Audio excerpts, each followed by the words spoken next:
and there's the water.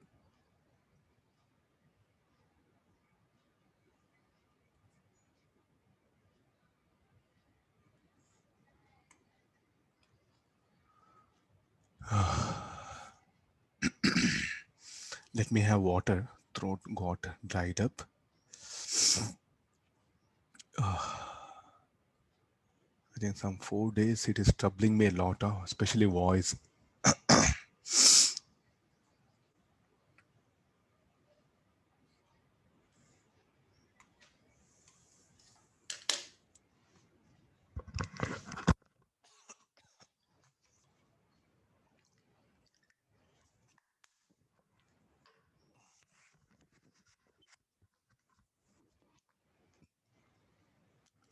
And there's a resonance. We have to determine the tuning frequency, speed of the sound. I'll be knowing the frequency of the tuning fork, which I know it. This will be standard tuning fork. I'll take it. Then the prongs will be. So how we have to keep this particular. Suppose if there's a pipe,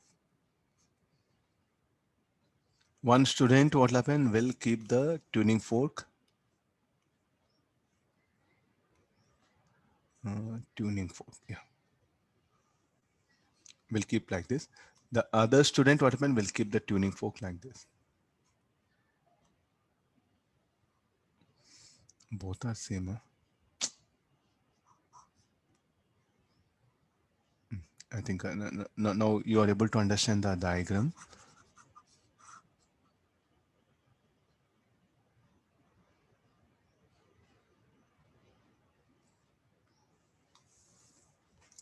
How is the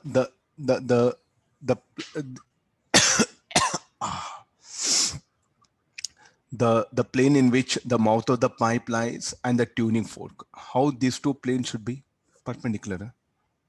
Here, the plane in which the tuning fork and the plane of the mouth of the pipe will be in, if they're parallel, no, then they're not possible. It's a wrong thing. Huh?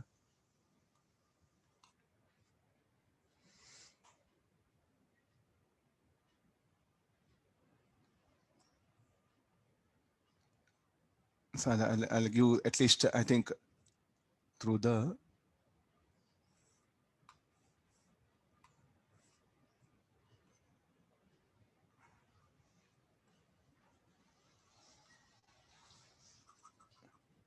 okay, this is Z axis. No. What about the mouth of the pipe? XZ plane. There's a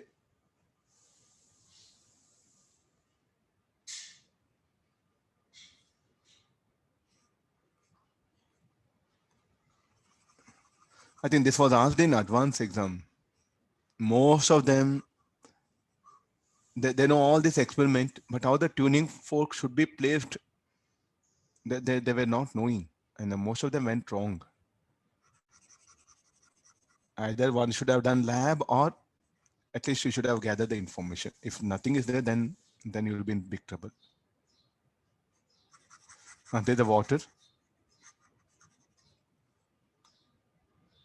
Let me proceed here. Okay, there's a thing.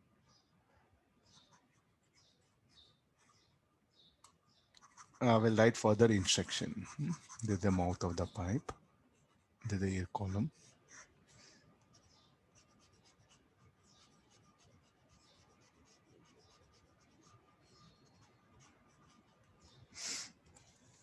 No. So in the first case, tuning fork, in which plane it lies? Lies in XY plane.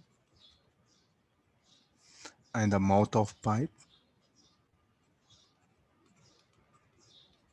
in XZ plane.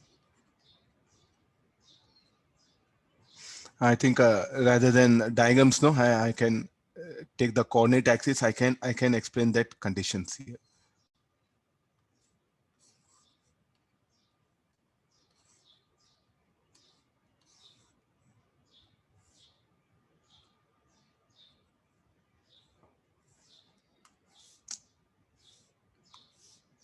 Space not sufficient.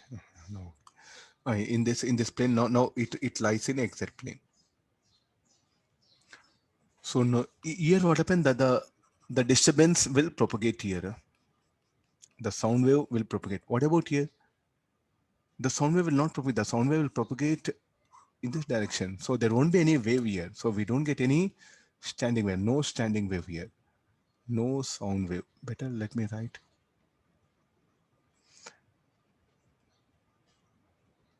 Sound wave propagates in fact vertically down. Getting the idea now? There's a one basic necessity in this experiment. So how that the prongs of tuning fork what happen should lie in a plane such that the plane should be perpendicular to the mouth of the pipe, perpendicular to the plane in which mouth of the pipe is lying. They may test you with already they have asked it, but they may ask you through diagram here. You be careful. When no question of sound wave, so then when there's no sound wave, no question of standing wave, no. I think it's a waste of time discussing the second diagram. Let me come for this one. So I'll can vary the level of liquid. I'll open up this particular like a pinch cork, this one. So I'll open up this. So then the level of liquid open start decreasing. Then I'll get maximum sound for the first resonance. So when the length of the pipe is equal to how much it is, lambda by 4. Then I'll further decrease the level. Again, when do I get maximum sound? Again at 3 lambda by 4. So this should be the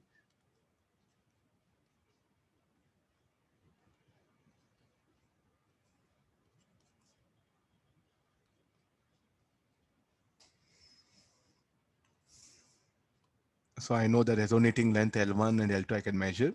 From that I'll substitute, I'll get the required answer. Then we have even end corrections also. Even the end corrections also can be determined using the same method. I think we have discussed some numericals, so many things I know. So there's a theoretical, practical thing what you should know. Now, regarding the sound, he will ask you here. As the level of liquid falls, what will happen to the loudness of sound? It will start, will you get sound only when the length of air column equal to resonating length or at any other length? You will get sound. So the moment you start vibrating tuning fork here, as the level of liquid starts falling, then what happened? The sound what happened will increase. Then at one specific length, called as when the length of the air column becomes lambda by 4, I'll get maximum sound. From where? I'll be standing here. So how that particular sound, I think you do one thing. You can take the pen. I think in class I used to, some of them used to do whistle. No, that whistle sound will not, that much of sharp will not be there because there's a pipe. No, and the pen cap, somebody used to take pen cap and they used to do whistle. Let me try if I can get it. It'll be like this with this one. If you blow it, you'll get a whistle. But here open in the pen cap, what happen? It will be sharp. Means like a sharpness will be there. But if you in the lab, no, this will not be the diameter. The diameter will be of order 2 centimeter or 3 centimeter. Because of that, what happen? The sharpness will be very less. It'll be like the sound will be oh, of this kind it will come. Not like a pitch will not be very high. So the diameter of the pipe, what it will do, it will describe the quality of sound. This is very important. If you go for narrow one, what is the problem with the narrow one? Why we don't go for narrow one? Because if you keep the narrow one, sending the sound oscillations will be difficult. That's why we go for the broader pipe of 1 or 2 centimeter radius.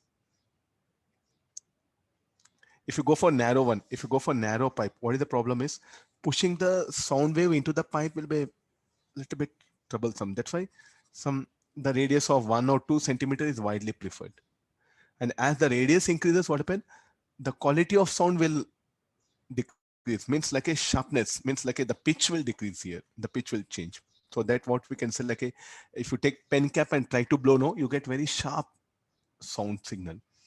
Here open, the sharpness will not be there. So it'll be of this kind. Oh, of this kind will come. If you blow for the pen cap, no, blow air, no, there you'll get a sharp sound signal. There's a difference. Actually, in lab, no, we do get these pipes of different radii, and the different radii what happen are going to determine the sharpness of the sound or the quality of sound, what we say. I think end corrections everyone knows. I need not to bother the end correction, because if I know radius, I can bring the end correction. Any doubts you have, you can ask it.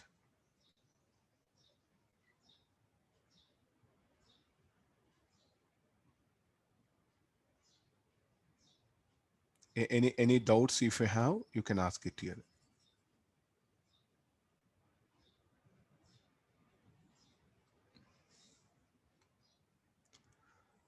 So what are the some important points which you have to remember? Loudness of signal. I'll write it. L1. We don't have space. L1. This will be loudness of sound signal.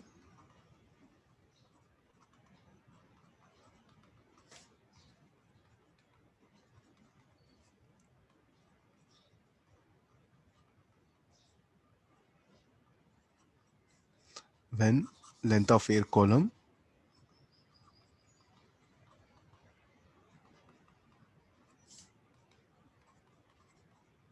L1 and L2. When length of air column, let me write it as X. Let me bring mathematically, it'll be easier. They may ask you this one. When X less than L1, we do hear sound. For X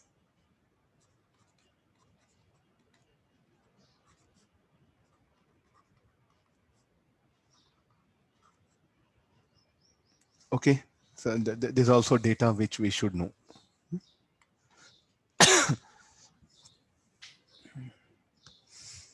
Next,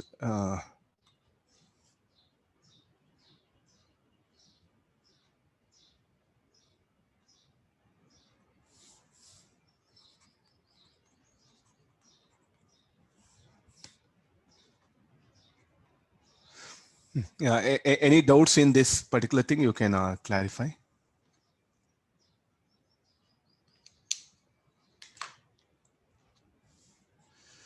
I think that there's a errors long back we have discussed. If there's error in measurement of frequency of tuning fork, that you put it here. Then the errors, it should be reflected like this. Every experiment do analyze this part. It's very important. So I'm taking this one here. So why it should be like this? There's everything is one quantity. So when two quantities are subtracted or added, what happens? The mean absolute errors are additive by that quantity. So you should not write delta L. I think this will be wrong thing.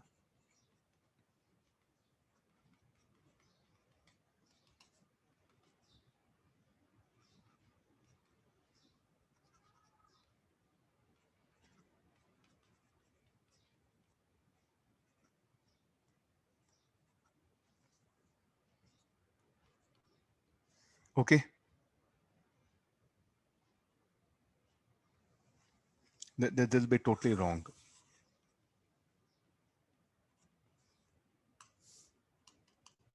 Sorry.